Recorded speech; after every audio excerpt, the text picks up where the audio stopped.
Shalom saudara, salam damai Tuhan beserta kita. Renungan hari ini saya membagikan bagaimana kehidupan para rasul, dan ini sebagai pengingat bagi setiap kita sebagai generasi akhir anak-anak Tuhan yang hidup di zaman ini, yang dimana zaman firman Tuhan sedang tergenapi. Dan kita selalu berdoa, kita tidak mau dilewatkan daripada kekuatan Tuhan senantiasa menyertai kita, dan kekuatan yang paling absolut dalam hidup orang percaya yaitu firman Tuhan. Mari kita berdoa bersama-sama. Bapa, terima kasih kepada Engkau. Kami datang kepada Engkau, sumber segala sesuatu, kehidupan, kekuatan, dan firman-Mu adalah makanan rohani kami. Diberkatilah Engkau Tuhan atas setiap kehidupan kami. Kami sungguh bersyukur menjadi anak-Mu. Di dalam nama Tuhan Yesus Kristus kami berdoa. Amin. Tuhan Yesus berkata di dalam Yohanes pasal 16 ayat 1 dan 2, "Semua ini telah kukatakan kepadamu. Semua telah kukatakan kepadamu." Apa yang Tuhan katakan? Sebuah gambaran kehidupan akhir zaman. Sebuah gambaran bagaimana harga mengikut Tuhan Yesus. Supaya kamu jangan kecewa dan menolak aku. Orang-orang akan mengucilkan orang percaya, dan bahkan sebagian membunuh orang-orang percaya, anak-anak Tuhan yang sedang beribadah. Mereka menyangka sedang berbakti kepada Tuhan mereka. Jadi ini adalah sebuah peringatan yang Tuhan sampaikan bahwa nilai mengikut Tuhan harus segenap hati, segenap hidup, segenap milik. Bahkan Tuhan Yesus pernah berkata, jikalau seseorang tidak memikul salibnya setiap hari, ia tidak bisa menjadi murid. Lalu dikatakan firman Tuhan selanjutnya yang jarang dibaca oleh orang, mana ada orang yang membangun rumah tanpa duduk dulu, hitung dulu. Maksudnya apa saudaraku? Kalau menyangkut tentang zaman akhir, itu bicara sebelum engkau ikut Tuhan, pikirkan baik-baik. Hitung dulu anggarannya. Maksudnya kalau masih menoleh ke belakang, jangan dulu. Karena harga ikut Tuhan adalah harga yang tidak bisa ditawar, yaitu segenap hidup, melepaskan segala hak. Sekarang saya mau tarik saudara-saudara melihat sejarah bagaimana kehidupan murid-murid Tuhan Yesus yang ketika berjumpa Tuhan Yesus dan menerima undangan sebagai pengikut dan muridnya. Mereka melepaskan segala sesuatu, pekerjaannya, hidupnya, untuk mengikut jalan Tuhan. Kekristenan bukan agama saja. Kekristenan adalah sebuah jalan hidup. Dan jalan hidup ini adalah sebuah tantangan bagaimana kita bisa menyatakan kemuliaan Tuhan di tengah-tengah kegelapan dunia ini. Bagaimana kematian mengerikan yang disebut martir-martir para rasulnya Tuhan. Ada 12 rasul, saya mulai dari Matius. Matius itu mati saudara-saudara ketika dia mengalami penderitaan di Ethiopia, dan dia ditombak, dibunuh oleh pedang yang tajam. Sementara Markus meninggal di Alexandria di Mesir setelah mengalami pilu, kesakitan, tubuh yang hancur karena diseret oleh kuda. Dan menurut sejarah juga bukan hanya satu kuda menyeret dia, ada 2 atau sampai 4 kuda. Dan saudara bisa membayangkan ketika 2 sampai 4 kuda berlari dengan arah yang berbeda, bukan hanya sekedar dia terseret, tapi tulang-tulangnya itu terlepas, saudara-saudara. Mengerikan sekali. Lukas bagaimana? Lukas ini saudara, seorang dokter. Dia mati digantung di Yunani sebagai hasil dari sebuah pelayanan khotbah yang disampaikan luar biasa kepada yang terhilang. Jadi saudara bisa melihat Lukas ini, upah khotbahnya di dunia, dia dibunuh. Jadi saudara-saudara sekalian, kalau kita punya khotbah masih ditolak orang, orang tutup telinga, atau masih saudara-saudara tidak diizinkan berkhotbah di satu tempat oleh karena penolakan, itu belum apa-apa saudaraku. Ya tentu kalau zaman sekarang ini apa-apa, tapi kalau kita melihat sebetulnya Injil itu apa? Injil itu adalah kabar baik, dan pemberitanya harus rela menanggung resiko saat dia memberikan kabar baik itu kepada orang-orang yang belum mendengarnya. Dan akhirnya Lukas digantung di Yunani karena khotbahnya luar biasa. Ada rasa ketakutan. Dewa-dewa Yunani, orang-orang Yunani dengar khotbahnya yang sangat berdampak luar biasa. Lalu Yohanes menghadapi kematian ketika dia direbus dalam baskom besar, minyak mendidih selama gelombang penganiayaan di Roma. Namun ia secara ajaib dibebaskan dari kematian. Ada rencana Tuhan memakai Yohanes di sebuah pulau bernama Pulau Patmos. Maka setelah itu, karena setelah direbus, digoreng, tidak mengalami kematian secara ajaib, dia luput dari kematian, maka Yohanes dilemparkan, disisihkan, dibuang di penjara Pulau Patmos. Nah, di sanalah Yohanes Tuhan izinkan menulis kitab yang terakhir, yaitu kitab Wahyu tentang Patmos. Dan di sanalah Rasul Yohanes kemudian dibebaskan dan kembali untuk melayani sebagai uskup Edens di Turki modern.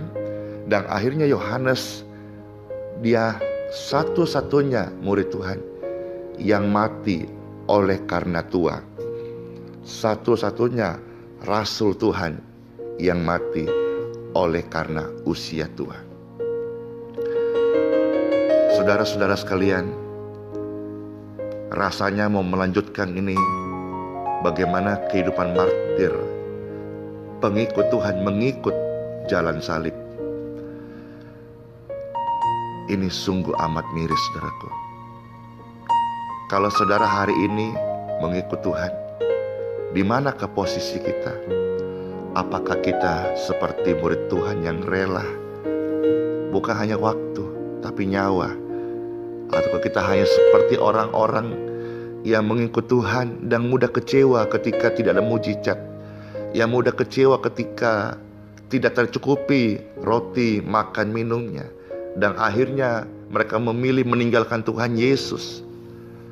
Tuhan tidak mencari orang-orang yang mengikut Tuhan hanya perihal makan minum. Perihal makan minum, pakaian, ada tatanan, saudara-saudara. Apa yang kau tabur, engkau tua. Engkau rajin belajar, engkau pintar. Rajin bekerja oleh jujur, engkau bisa mengalami kehidupan yang baik. Tetapi untuk menjadi pelayan Tuhan sebagai pewaris kerajaan surga, harganya cuma satu. Izinkan hidupmu dipakai sebagai bejanamu, menjadi anggur yang siap dipecahkan untuk alat kemuliaan Tuhan. Saudara-saudara sekalian, Petrus akhirnya dia matinya seperti gurunya, disalibkan. Namun Petrus berkata, "Jangan salibkan aku seperti guruku. Aku tidak layak. Salibkan aku dalam keadaan terbalik." Dan akhirnya salib itu berbentuk huruf X menurut tradisi gereja waktu itu, saudara. Itu karena dia memberitahu penyiksanya bahwa sesungguhnya dia tidak layak untuk mati dengan yang sama caranya dengan gurunya. Dia merasa tidak layak. Akhirnya dia disalib terbalik. Dan dia pun mengalami bagaimana paku masuk ke dalam tangannya, menusuk tulang kakinya, tergantung dalam kondisi terbalik. Dan Petrus, si pembohong itu, si pengkhianat itu, dia akhirnya berkeputusan menukar hidup yang fananya dengan kemuliaan dan janji surgawi. Bagaimana Yakobus, saudara-saudara? Yakobus itu hidup sebagai pemimpin gereja di Yerusalem. matinya terlempar lebih dari 100 kaki dari puncak tenggara bait suci, ketika dia menolak untuk menyangkal imannya kepada Kristus. Ketika mereka menemukan bahwa dia selamat dari kejatuhan, lalu musuh-musuhnya memukul Yakobus sampai mati dengan tongkat yang lebih besar, dengan ratusan pukulan-pukulan masuk menghantam tulang-tulangnya. Kulitnya yang lebam hancur berserakan, dipukul oleh tongkat-tongkat. Bagaimana dengan Yakobus yang putra Zebedeus, yang adalah seorang nelayan? Karena perdagangan ketika Tuhan Yesus memanggilnya untuk pelayanan seumur hidup. Termasuk Yakobus putra Zebedeus sebagai pemimpin gereja yang kuat waktu itu. Yakobus putra Zebedeus ini matinya, kepalanya dipenggal di Yerusalem. Perwira Romawi yang menjaga Yakobus menyaksikan dengan takjub ketika Yakobus putra Zebedeus mempertahankan imannya di pengadilan. Kemudian petugas itu berjalan di samping Yakobus ke tempat eksekusi. Diatasi dengan keyakinan, ia menyatakan iman barunya kepada hakim dan berlutut di samping Yakobus untuk menerima pemenggalan sebagai orang Kristen. Bahkan ketika Yakobus putra Zebedeus sebelum mati, saudara-saudara, dia masih sempat menyatakan imannya, bersaksi, dan masih ada satu jiwa yang rela dipenggal, satu jiwa yang rela meninggalkan dunia yang fana ini untuk masuk ke firdausnya Tuhan. Di sana tidak ada lagi penderitaan. Luar biasa. Saya mau ajak diri saya dan saudara-saudara sekalian mendengarkan renungan hari ini. Berikan waktumu, berikan hatimu untuk jiwa-jiwa.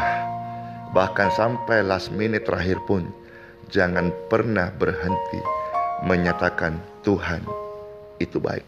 Bahkan di ujung maut sekalipun, jangan pernah berhenti berkata bahwa Tuhan sudah menyelamatkan engkau. Bartolomeus, salah satu murid Tuhan, juga dikenal sebagai Nathaniel. Dia adalah seorang misionaris ke Asia, dan dia banyak bersaksi untuk Tuhan, nama Tuhan di Turki.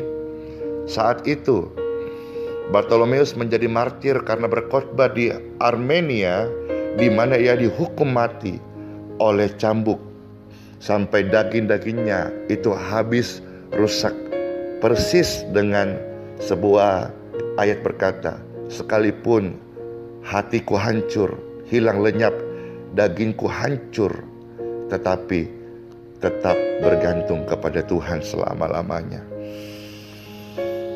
Andreas, dia disalibkan di salib berbentuk X seperti Petrus, cuma tempatnya berbeda di Patros, Yunani.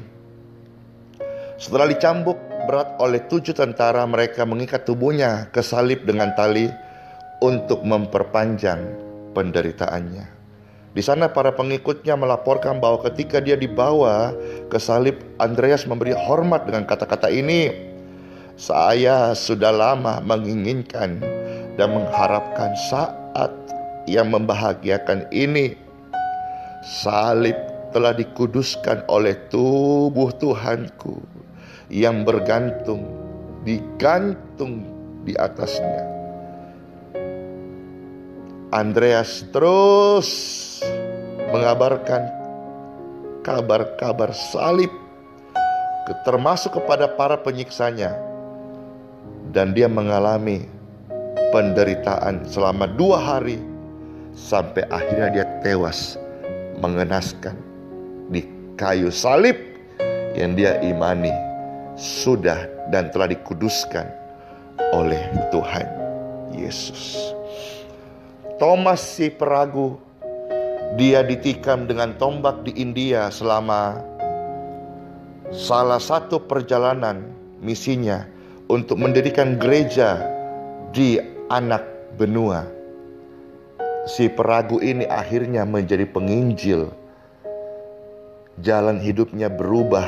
Akhirnya dia membangun banyak gereja, saudaraku. Dan dia akhirnya mati di dalam pelayanan. Yudas Tadeus, dia terbunuh dengan panah ketika dia menolak untuk menyangkal imannya kepada Tuhan Yesus. Tidak banyak dikisahkan tentang Yudas Tadeus ini, saudara-saudara. Lalu Matias, ya, karena Matius dan Matius berbeda. Matias rasul itu dipilih untuk menggantikan pengkhianat Yudas Iskariot. Dia dirajam dan kemudian dipenggal. Paulus, ia disiksa dan kemudian dipenggal kepalanya oleh Kaisar Nero yang jahat di Roma pada tahun 67 Masehi. Paulus menanggung hukuman penjara yang panjang yang memungkinkannya menulis banyak surat ke gereja-gereja yang telah ia bentuk di seluruh kekaisaran Romawi. Surat-surat ini yang mengajarkan banyak doktrin dasar kekristenan, membentuk sebagian besar perjanjian baru. Saya mau tutup dengan kalimat ini, bahwa kalau kita tidak melihat zaman ini berubah sekarang menjadi zaman yang mengerikan, gempa, orang-orang membom manusia, mereka menyangka berbakti kepada Tuhan, kita akan sangat sulit banget untuk bisa mengingat bagaimana sebetulnya harga mengikut Tuhan.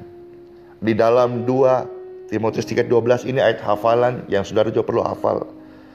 Memang setiap orang yang beribadah kepada Yesus Kristus akan menderita aniaya. Jadi ketika saudara-saudara mempunyai satu pondasi ini, maka ketika engkau beribadah dapat kenyamanan, ada fasilitas, ada lighting, ada AC, ada stage yang bagus, engkau akan merasa itu adalah bonus, bukan sebuah target, saudara-saudara.